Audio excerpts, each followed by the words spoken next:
नमस्कार दोस्तों, मैं हूं डॉक्टर लोकेशकर एटर्नल ऑर्थोपेडिक से ऑर्थोपेडिक ऑन्कोसर्जन। आज हम आपके लिए एक नया वीडियो लेकर आए हैं जिसमें हम आपको समझाएंगे कि पेडिकल फ्रीजिंग क्या होता है। पेडिकल फ्रीजिंग भी एक टाइप का बायोलॉजिकल रिकंस्ट्रक्शन प्रोसीजर होता है जिसे हम बोन कैंसर के अंदर यूज करते हैं। तो आज हम एक बार हमारी जो पुरानी वीडियो है जिसमें हमने आपसे लास्ट टाइम बायोलॉजिकल रिकंस्ट्रक्शन के बारे में बात की थी, जिसमें हमने एक फीमर का ऑस्टियोसार्कोमा का ट्रीटमेंट के बारे में पूरा समझाया था। आज हम आपको समझाएंगे जो टीबिया के अंदर जब कोई भी सार्कोमा होता है तो हम उसके अंदर एक पेडिकल फ्रीजिंग कर सकते हैं। ये एक बायोलॉजिकल रिकंस्ट्रक्शन का सबसे नया तरीका है जिसमें हम एक साइड की में भी बचा सकते हैं, जिसके अंदर चांसेस ऑफ कॉम्प्लिकेशन बहुत कम होते हैं और हमें यूनियन का भी ज्यादा टेंशन नहीं रहता है। तो आइए समझते हैं ये एक्चुअली में है क्या और हम आपको क्या समझाना चाह रहे हैं। तो आइए चलते हैं मेरे केस की तरफ जिससे हम समझेंगे पेडिकल फ्रीजिंग। बट उससे पहले हम समझेंगे कि बायोलॉजिकल रिकंस्ट्रक्शन इंपॉर्टेंट क्यों है। बोन कैंसर के ट्रीटमेंट में जब भी हम बोन निकालते हैं तो हमें उसे किसी न किसी तरह से रिकंस्ट्रक्ट करना पड़ता है। मतलब कि या तो हमें जॉइंट डालना पड़ता है मेटल का, या फिर हमें वही बोन को स्टेराइल करके वापस लगाना होता है बायोलॉजिकल रिकंस्ट्रक्शन से। तो जब भी अगर हम जॉइंट डालते हैं तो उसे हम एंडोप्रोस्थेटिक रिकंस्ट्रक्शन बोलते हैं, जो कि एक बायोलॉजिकल नहीं होता क्योंकि वो एक आर्टिफिशियल जॉइंट होता है। आर्टिफिशियल जॉइंट एक मेटल का बना होता है और उसके अंदर कुछ प्लास्टिक पार्ट होता है। उसकी अपनी कुछ लाइफ होती है। जैसे कि हमारी बोन जब भी घिसती है या जॉइंट का जो कार्टिलेज होता है जो घिसता है वो बार बार रीजनरेट होता रहता है। जैसे कि हमने अगर कुछ भी काम किया और वो थोड़ा सा घिस गया तो वो वापस रीजनरेट हो जाता है। तो ये एक जो लिविंग थिंग होती है, मतलब हमारे बोन और कार्टिलेज की प्रॉपर्टी होती है कि वो बार बार अपने आप को रिपेयर करता रहता है। जैसे कि अगर हम देखते हैं कि गाड़ी का कोई टायर होता है, जब वो घिस जाता है तो कुछ टाइम बाद हमें चेंज करना पड़ता है। ऐसे ही एंडोप्रोस्थेटिक रिकंस्ट्रक्शन में भी यही प्रॉब्लम होती है क्योंकि वो एक मेटल का बना हुआ और उसके अंदर कुछ पार्ट प्लास्टिक के होते हैं। अगर जितना हम ज्यादा उसे यूज करेंगे और वो घिस जाते हैं तो घिसने के बाद कुछ टाइम बाद उनकी लाइफ खत्म हो जाती है। इंपॉर्टेंट ये रहता है कि वो मेटल और प्लास्टिक के साथ साथ वो कुछ पार्ट हड्डी को भी खराब करते हैं,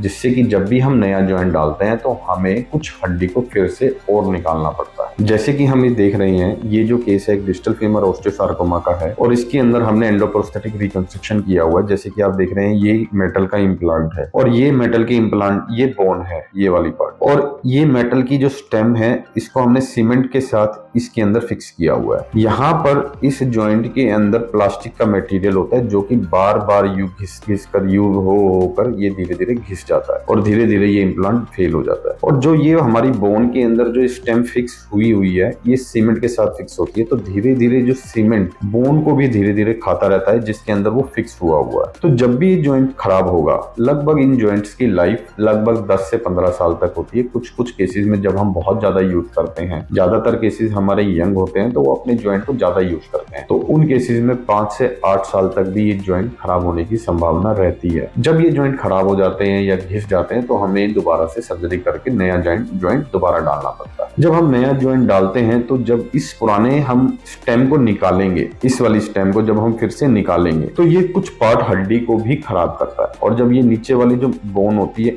ये जो मेटाफाइशियल बोन होती है, जो नीचे वाले पार्ट को जब भी हम निकालेंगे तो इसके अंदर से भी कुछ हड्डी को ये खराब कर देगा। तो जब हम नया जॉइंट डालेंगे तो हमें थोड़ा सा बड़े साइज का जॉइंट डालना पड़ता है। तो लगभग हम इन टाइप के केसेस में 3 से 4 बार ही जॉइंट दोबारा रिप्लेस कर सकते हैं। वो डिपेंड करता है कि हर बार कितनी बोन हमारी वेस्ट हुई है। लास्ट में जाकर हो सकता है कि या तो हमें एम्पुटेशन की तरफ जाना पड़े जब हम नया जॉइंट नहीं डाल सकते, या फिर हो सकता है कि हमें रोटेशन प्लास्टिक करवानी पड़े। तो मतलब कहने का ये है कि इस रिकंस्ट्रक्शन में मेटल इम्प्लांट की कुछ लाइफ रहती है जो कि लाइफ टाइम नहीं होता। इसीलिए दोस्तों एक नया प्रोसीजर आया था बायोलॉजिकल रिकंस्ट्रक्शन, जो कि हमने एक लास्ट वीडियो में आपको बताया था। उस बायोलॉजिकल रिकंस्ट्रक्शन में मैंने आपको बताया था कि जैसे कि इस केस में हमने एक तो बोन यहाँ से कट की और यहाँ से कट की और फिर हमने इस बोन को लिक्विड नाइट्रोजन में डाला, या फिर हम इस बोन को ECRT भी कर सकते हैं जिसे हम कहते हैं एक्स्ट्रा कॉर्पोरेट रेडिएशन थेरेपी। उसमें हम क्या करते हैं कि बोन को हम रेडिएशन लैब में भेजते हैं। वो 50 ग्रे का रेडिएशन एक ही बारी में पूरी बोन को देते हैं और उसमें सारे भी कैंसर सेल डेड कर जाते हैं और फिर हम उसी बोन को वापस लगा देते हैं। बट इस केस में एक प्रॉब्लम ये होती है कि जब भी हमारा जो ये ऑस्टियोटमी है ये 2 लेवल पे है, तो बोन डेड है और इस बोन को जुड़ने के लिए 2 जगह चाहिए, यहाँ से भी बोन को जुड़ना है और यहाँ से भी बोन को जुड़ना है, तब जाके ये हमारा प्रोसीजर सक्सेस होगा। जो ये वाला पार्ट है ये तो एक मेटाफाइशियल एरिया होता है, यहाँ पर कैंसलस बोन होती है, यूनियन आसान होता है, जल्दी जुड़ जाती है बोन। बट जो ये वाला पार्ट है ये डायाफाइशियल साइट होती है, यहाँ पर कॉर्टिकल बोन होती है, ये बोन हार्ड होती है, यहाँ पर यूनियन के चांसेस थोड़े से कम होते हैं, 0 नहीं होते बट थोड़े कम होते हैं। जैसा कि हम जानते हैं कि जब भी हम फ्रैक्चर ट्रीट करते हैं और जो हम फ्रैक्चर फिक्सेशन के अंदर हमारे पास जो बोन होती है वो लाइव बोन होती है, वो डेड नहीं होती, उनके अंदर भी कॉर्टिकल बोन में हमारे पास काफी चांसेस होते हैं नॉन यूनियन के। और हम बायोलॉजिकल रिकंस्ट्रक्शन में तो डेड बोन डाल रहे हैं, डेड बोन डालने से जो कॉर्टिकल साइट पर नॉन यूनियन के चांसेस होते हैं फ्रैक्चर से फिक्सेशन से भी ज्यादा चांसेस होते हैं नॉन यूनियन के। तो फिर हमने, जैसे कि मैं आपको एक बार फिर से एक्सप्लेन करता हूं, तो जैसे कि लास्ट वीडियो में हमने आपको बताया था कि हमने बोन को बीच में से निकाला, उसको लिक्विड नाइट्रोजन में रखा और उसी बोन को वापस लगाकर हमने फिर प्लेट से फिक्स कर दिया। तो वही बात है कि इसके अंदर यूनियन के टाइम पर हमें 2 जगह से बोन को जुड़ना है इस सर्जरी को सक्सेसफुल होने के लिए। जो पेडिकल फ्रीजिंग जिसके बारे में आज आपसे बात करेंगे, उसके अंदर हमारा फायदा ये रहता है कि हम बोन को सिर्फ एक ही तरफ से कट करते हैं, दूसरी तरफ से बोन को कट नहीं करते। और जो हमारा कटिंग होता है वो मेटाफाइशियल बोन के थ्रू होता है। मेटाफाइशियल बोन के अंदर रीयूनियन के चांसेस ज्यादा होते हैं। तो हम जो कॉर्टिकल ऑस्टियोटमी होती है, मतलब जो हम कॉर्टिकल साइड से या जो हार्ड बोन की साइड से जो बोन कट करते हैं वो हम नहीं करते हैं। तो उसमें क्या होता है कि हमारे जो नॉन यूनियन कॉम्प्लिकेशन होते हैं वो थोड़े से कम होते हैं। ये प्रोसीजर ज्यादा मुश्किल होता है, इसके अंदर बाकी कॉम्प्लिकेशन के चांसेस ज्यादा होते हैं, इसमें टेक्निकलिटी भी ज्यादा होती है, सर्जन की एक्सपर्टीज भी ज्यादा होनी चाहिए।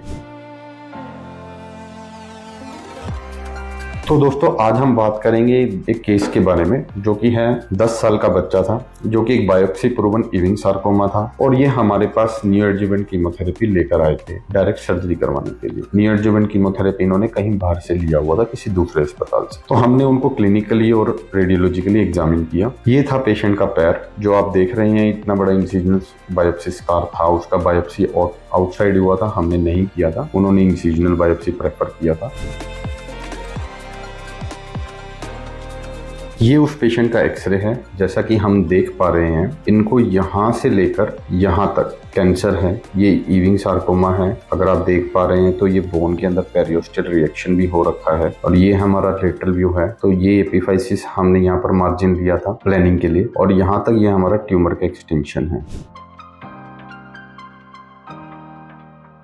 ये इस पेशेंट का एमआरआई है। एमआरआई के अंदर जैसे हम देख रहे हैं कि हमने जो प्लानिंग किया था ये ट्यूमर एक्सटेंशन है। जो भी बोन है जिसके अंदर कैंसर है इस पूरी बोन को हमें निकालना है। ये हमारी रेडियोलॉजी की समरी है जिसमें हम देख पा रहे हैं पोस्ट एनएसीटी था, एक्सटेंशन ऑफ ट्यूमर हम डिसाइड कर चुके हैं और वो था लगभग प्रॉक्सिमल फाइसिस से 15 सेंटीमीटर डिस्टली और सॉफ्ट टिश्यू एक्सटेंशन प्रेजेंट था, लॉन्ग सेगमेंट डिजीज थी और स्टेजिंग वर्कअप में ये नॉन मेटास्टेटिक डिजीज थी।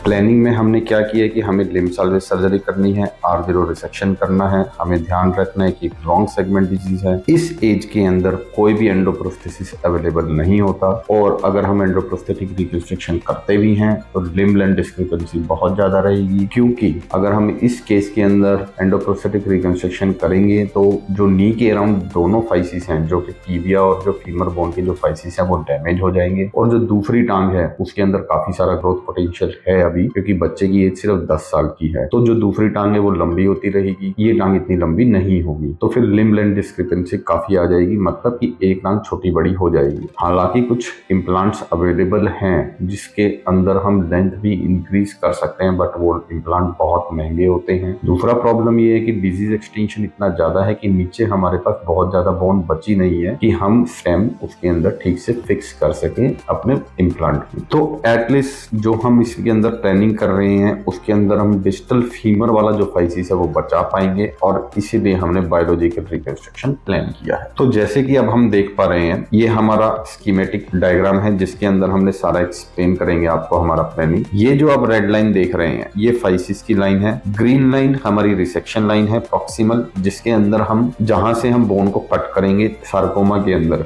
फाइसिस को हम एक टाइप का बैरियर मानते हैं, इसका मतलब कि जो कैंसर है इस बैरियर से आगे तक नहीं फैला होता, तो उसके बियॉन्ड हम बोन को कट करेंगे, मतलब ग्रीन लाइन से। और जो ये हमने आपको ऑरेंज कलर से जो हमने बोन को किया हुआ है, इस ये एरिया है कैंसर का, तो ये जो हमने लास्ट ऑरेंज लाइन लगाई हुई है ये हमारा है ट्यूमर एक्सटेंशन का, और हमने ये रेड लाइन जो लगाई हुई है हम ये मानकर चल रहे हैं कि जो हमारा ये मार्जिन है, हमने 3 सेंटीमीटर का मार्जिन लिया है। ये रेड लाइन वो लाइन है कि जहां तक हमें बोन को रिसेक्ट करना चाहिए। हालांकि इस केस में हमने बोन यहाँ से कट नहीं की है, बट जहां तक हमें करना चाहिए, जो हमने सेफ्टी ऑफ मार्जिन 3 सेंटीमीटर का लेते हैं बोन सार्कोमा में, तो वो हमने ये रेड लाइन मार्क की हुई है, और उसके बाद हमारे पास सिर्फ 6 सेंटीमीटर की बोन बची है। तो दोस्तों ये जो हमने किया है ये होता है प्लानिंग, जो मैं आपको समझा रहा हूँ। अभी जो मैं आपको एक स्कीमेटिक वीडियो दिखा रहा हूँ जिसके अंदर हम समझेंगे कि पेडिकल फ्रीजिंग होती क्या है। तो जैसे कि अगर हमने इसके अंदर देखें, ये जो हमने मार्क किया है इसके अंदर जब हम सारा सॉफ्ट टिश्यू डाइसेक्शन करके इन 2 लेवल को के ऊपर हमने बोन को कट कर देते हैं। हमने डिस्टल फिबुला को कट करना होता है ताकि हम पैर को मोड़ सकें, और जो हमने प्रॉक्सिमल टिबियोफिबुलर जॉइंट होता है उसको अलग करना होता है फिबुला को, जो ट्यूमर बोन टिबिया के साथ। तो हम वो फिर टिबिया बोन को जो ऊपर वाली मार्किंग है तो वहां से हम बोन को कट करते हैं, फिर इस पैर को अलग करते हैं और इसको उल्टा करके एक बकेट के अंदर जिसके अंदर लिक्विड नाइट्रोजन भरा होता है उस लेवल तक डिप करते हैं जहां तक हमने रेड मार्क पहले किया हुआ था, जो कि सेफ्टी ऑफ मार्जिन के लिए। तो हम उस लेवल तक इस बोन को डिप करके रखते हैं 20 मिनट के लिए, और इसी बोन को फिर हम वापस लगा देते हैं। इस केस के अंदर पेरियोस्टियल रिएक्शन बहुत ही हार्ड थी, वहां पर एक्स्ट्रा बोन फॉर्मेशन हुआ था क्योंकि हमने कीमो दिया हुआ था। कीमो की वजह से जो भी सॉफ्ट टिश्यू एक्सटेंशन में जो कैंसर गया होता है वो सॉलिडिफाई हो जाता है, क्योंकि ये काफी ग्रोइंग बोन होती है, तो इसके पर्टिकुलर किसी हर पेशेंट के साइज के हिसाब से प्लेट अवेलेबल नहीं होती है, तो इसीलिए हमें कस्टम मेड प्लेट बनाया, उसकी ये प्लानिंग थी। फिक्सेशन का जो हमने सारा इसके अंदर पहले से ही प्री ऑपरेटिव प्लान किया हुआ था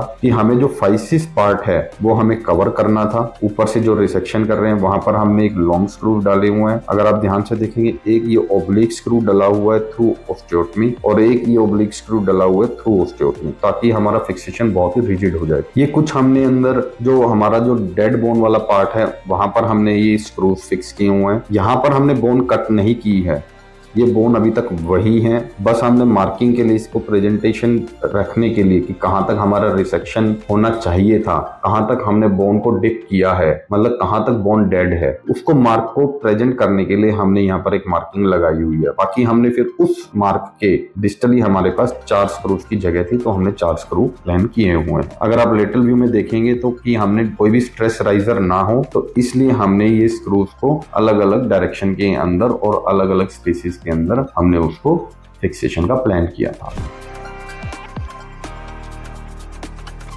ये वही है उस प्लानिंग के लिए। इस डायग्राम के अंदर हम सब कुछ देख पा रहे हैं कि कहां पर हमने किस साइज के स्क्रू प्लान किए हैं, कहां पर हमने कॉर्टिकल स्क्रूज प्लान किए, कहां हमने लॉकिंग और कहां नॉन लॉकिंग स्क्रूज हमने प्लान किए हैं। इसमें हम देख रहे हैं कि जितने भी स्क्रू लेंथ है ऑलरेडी प्री ऑपरेटिवली डिफाइंड थे, ताकि हमारा इंट्रा ऑपरेटिव टाइम काफी बच जाए। ये वही है कि जब हम सॉफ्टवेयर के अंदर सारा प्लानिंग करते हैं उसका वीडियो है, जैसे कि देख रहे हैं, जो कि पोस्चर जो सॉफ्ट टिश्यू था जो कि सॉलिडिफाई हो गया था, हमने उसको कट किया, फिर हमने प्लेट डिजाइन की। ये सारा काम सॉफ्टवेयर के अंदर होता है।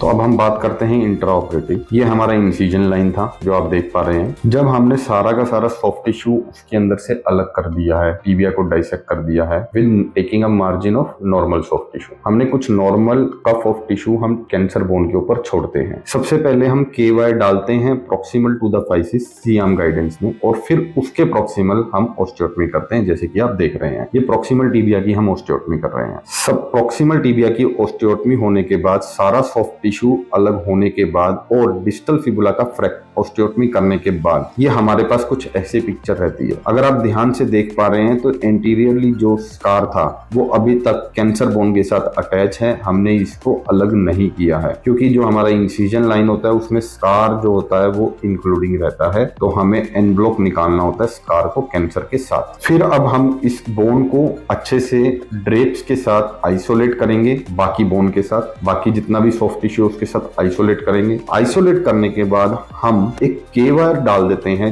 जहां पर हमें अपना लिक्विड नाइट्रोजन का लेवल रखना है, वहां तक एक लंबा के वायर हम डालते हैं। और फिर सब कुछ आइसोलेट होने के बाद जितना भी सॉफ्ट टिश्यू स्ट्रिपिंग होता है बाहर की तरफ वो सारा हम बोन के ऊपर से कर देते हैं, ताकि जो भी सॉफ्ट टिश्यू है जो कि कैंसर का वो हम अलग कर देते हैं। ये सारा प्रोसीजर हम बोन को बाकी जितना भी बॉडी पार्ट है उससे आइसोलेट करके रखना पड़ता है, ताकि एक भी cell during the soft tissue removal वो हमारे सर्जिकल फील्ड को कॉन्टेमिनेट ना करे। आइसोलेट करने के बाद अब आप देख रहे हैं ये के वायर जो होता है, जो हम वेसल के अंदर लिक्विड नाइट्रोजन रखेंगे वो के वायर वहां अटक जाता है, और लिक्विड नाइट्रोजन को हम जो हमारा वेसल होता है उसके बिल्कुल ब्रिम तक भर के रखते हैं और के वायर वहां अटक जाता है। तो हमें ये पता लग जाता है कि जितना हमें बोन को लिक्विड नाइट्रोजन के अंदर डिप करना था उतना ही बोन डिप होगा। इसको हम 20 मिनट तक डिप करके रखते हैं। लिक्विड नाइट्रोजन ट्रीट होने के बाद हम उसे वापस एयर ड्राई करते हैं 20 मिनट्स तक, जैसे कि आप देख पा रहे हैं। एयर ड्राई होने के बाद हम इसको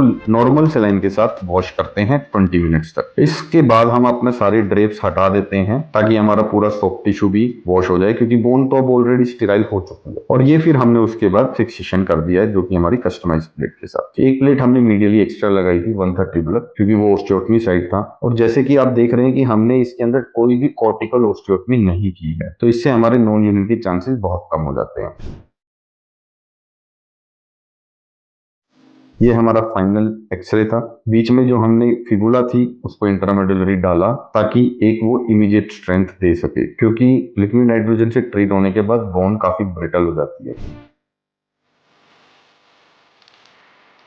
ये पोस्ट ऑपरेटिव इंसिजन है। लिक्विड नाइट्रोजन की वजह से सुपरफिशियल बर्न हुआ था, और ये बर्न था वो बिल्कुल सुपरफिशियल था, अपने आप हील हो गया है। 2 हफ्ते के अंदर अंदर अपने आप हील हो गया था। ये वो सुपरफिशियल बर्न था जो कि 2 हफ्ते के बाद हील हो गया था। ये सर्जिकल लाइन का स्कार है जो कि हील्ड है कंप्लीटली। और ये पेशेंट का फंक्शन है आफ्टर 6 वीक्स के बाद। फिक्सेशन के बाद हमने जो पटेलर टेंडन था वापस प्रॉक्सिमल टिबिया पे अटैच किया, और प्लस उसके ऊपर हमने गैस्ट्रोक्नीमियस फ्लैप भी करते हैं। अगर आपके मन में इससे रिलेटेड कुछ भी सवाल है, अगर आप और कुछ जानना चाहते हैं बोन कैंसर ट्रीटमेंट के बारे में, तो आप हमारे नीचे दिए कमेंट बॉक्स में सवाल पूछ सकते हैं, हम आपके सभी सवालों के जवाब देंगे। या अगर आपको लगता है कोई भी सेकेंड ओपिनियन के लिए कोई भी पेशेंट, अगर आपको लगता है कि वहां पर हम बायोलॉजिकल रिकंस्ट्रक्शन कर सकते हैं, तो हम आप हमारे नीचे दिए हुए नंबर पर कॉन्टेक्ट कर सकते हैं। धन्यवाद।